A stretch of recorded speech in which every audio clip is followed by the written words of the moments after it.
Bonjour. Peut-on lever l'eau par le feu? C'est le titre de ce livre incroyable qui est à l'origine de la révolution industrielle. Et vous allez voir que tout votre quotidien actuel a été façonné par ce livre. On est en direct ici de la Bibliothèque nationale de France, au magasin, là où il y a les éditions originales.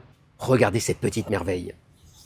C'est une édition originale, emballée, vous voyez, spécialement dans une boîte sur mesure qui protège de l'eau et du feu, écrit par Denis Papin en latin. Et là, il y a écrit, si vous savez parler latin, « Lever l'eau par le feu ». Alors Denis Papin, son auteur, c'est un inventeur et un physicien incroyable qui, au début du XVIIIe siècle, arrêtait pas d'imaginer des choses folles. Par exemple, des lanternes sous-marines à air comprimé, le digesteur, c'est l'ancêtre de la cocotte minute, et même des lance-grenades à air. Et dans ce livre, il vous donne en gros la recette de cuisine, le manuel Ikea, pour fabriquer une machine à lever l'eau par le feu.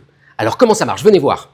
On a ici carrément le dessin du montage à faire, vraiment comme Ikea. Vous avez ici la marmite dans laquelle il faut mettre de l'eau et vous chauffez à fond avec du feu en dessous.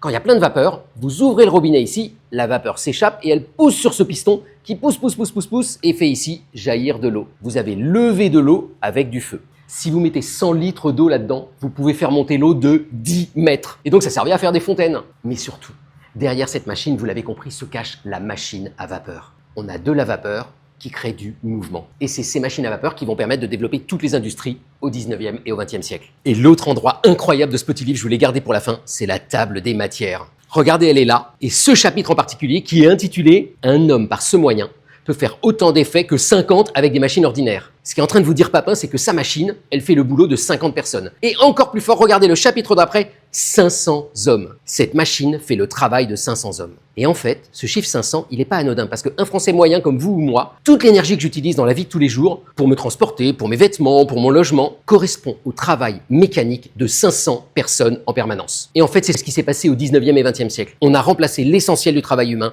par du travail mécanique. Et c'est ça qui a permis tous les progrès qu'on vit actuellement et aussi tous les problèmes de pollution qu'on va vivre dans les années à venir. Bonne journée!